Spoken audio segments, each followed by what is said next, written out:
relationship between Steve Rogers and Bucky Barnes play out in this particular story?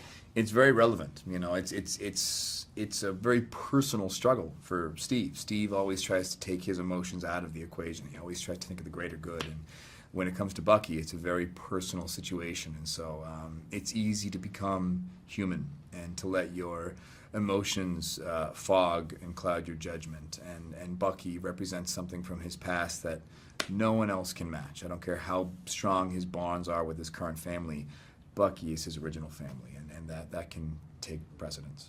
They have this thing in common, which is that they're both men out of time. You know, they're thrown into this whole different world and without anything to connect to in their past, and so except for each other. And they also, you know, he's going through a lot of survivor's guilt, and my character's dealing with everything he's done, so to speak, in the last few years or whatever decades that he's been brainwashed. So in a way that they're very similar. Well, I was wondering who taught Steve Rogers how to be a good person and be a leader. Sure, that's a good question. You know, I think part of it is that it was intrinsically always in him. That's part of the reason he was chosen to have the super soldier serum experiment done, that his nature is to be a good man and a leader. But I think his friend Bucky plays a big role in that. Oh, we got some Bucky fans.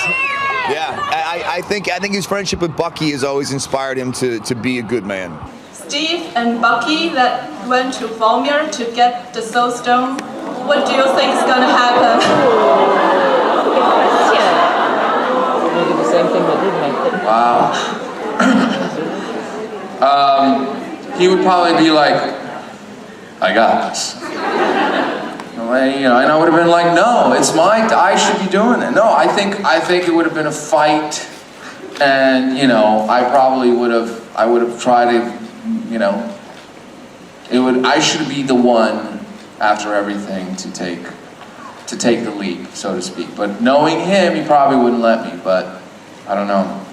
Yeah, I think it is. I think it is a love story. You know, I obviously we're not going Brokeback. You know what I mean? But I think it's about two people who grew up together. They're brothers, and they were friends when they were children. They went to war together. They risked their lives. They had each other's backs. I think if you asked any soldier who's fought on a battlefield with someone else, they would say that is their brother for life, and that they love them deeply. Well, the thing that people forget is that both of these guys are dealing with serious traumatic issues, post-traumatic issues, and guilt issues.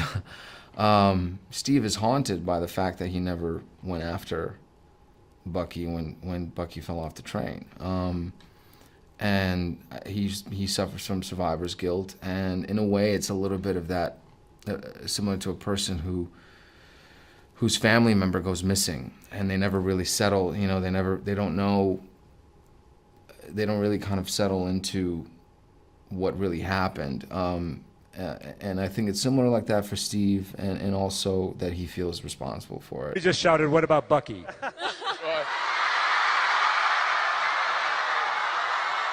Somebody said, Hey, Bucky is my boy. I mean, obviously, I got a lot of love for Bucky. Bucky!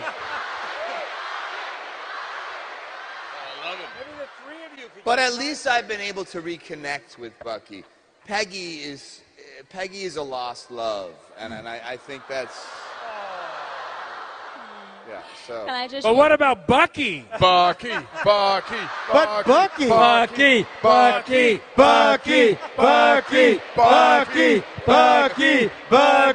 Hey man, you know I love me some Bucky. It's different because in the comic books, Steve Rogers dies, and that is actually something that really motivated the Bucky Barnes character to make sure to carry that on. It was probably the way he would have felt most closest to him if he died. But that's, you know, we're in a different kind of world. So how's that explanation? Looking forward to reading about this on the internet later. Let's go back to the beginning, right?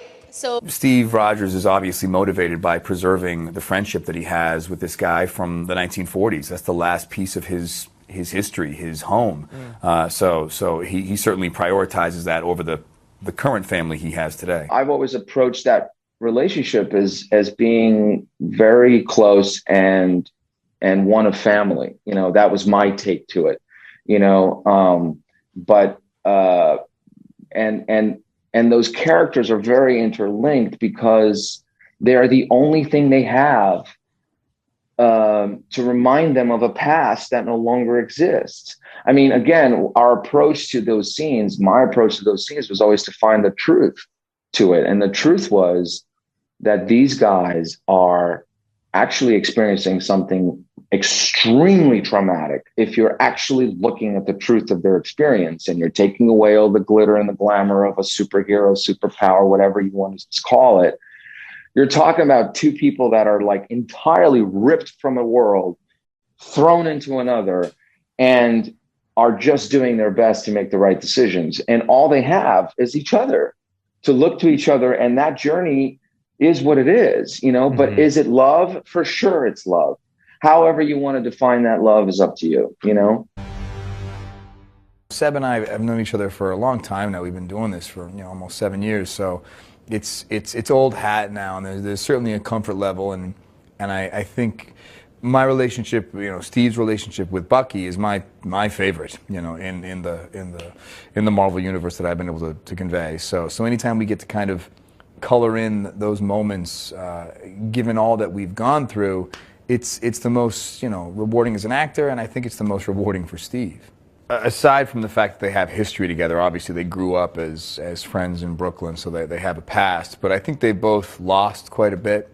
I think they both feel out of place. I think they both feel lonely more often than not, confused. I think there's been a lot of similar life experiences, even though we've both kind of been in different parts of the world for the last 70 years. I think we're both kind of missing a piece of our hearts, and I think to try and find a piece of that friendship from the 1940s is worth the fight and the struggle and the conflict that both of us endure. And he was written to, he loves Steve Rogers and Captain America, but at the same time,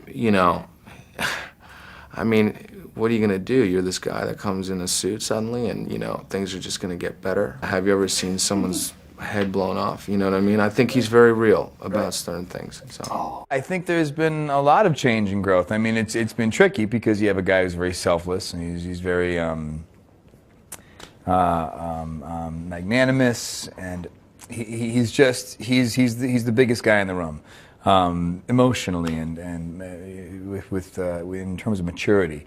So it's hard to find darkness. It's hard to find conflict, and I think with this film they did a good job of. Instead of taking a guy who always does what everybody needs, he kind of did in this film what he wants, and that's kind of a departure for him. And I think it reads on film. I think it looks like it's the first time we've seen Cap be a little selfish. Bucky in the first movie was earnest. He was sort of loyal. He was loyal. He was all those things. But he was he had flaws, and he had sort of tendencies that he hadn't worked out, and he was questioning sort of why he was going to war and why he was fighting. He was very protective of Steve and to some extent narrow-minded of what Steve really wanted, because he always had this big brother thing, I know better, and so anyone can sort of and this is an exaggeration, but anyone can sort of end up a darker version of themselves.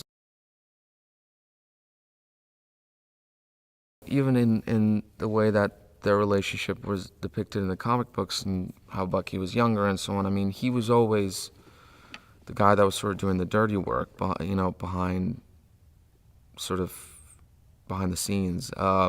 And Cap had an image to protect, and Bucky didn't. Bucky could, explore his angry tendencies on the battlefield, and was sometimes trigger happy and was very impulsive, and so I felt like that was like a gold mine for me to discover. Chris is just, he's a really besides just being a great guy to be around and bringing awesome energy, which you feed off of, and then like you find a groove, which so often these things become. You know, it's all kind of a choreography, so it's sort of like a dance that you share with somebody, and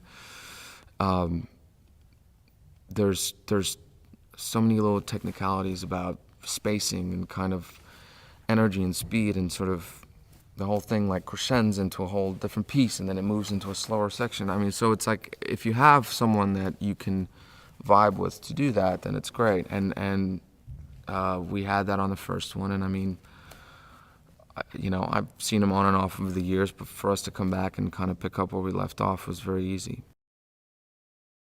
On Team Cap, we have me, we have Falcon, we have Scarlet Witch, we have Ant-Man, we have, I was going to say Sebastian, we have the Winter Soldier. I'd probably have to be the quarterback. Maybe Seb can be the running back, good stiff arm.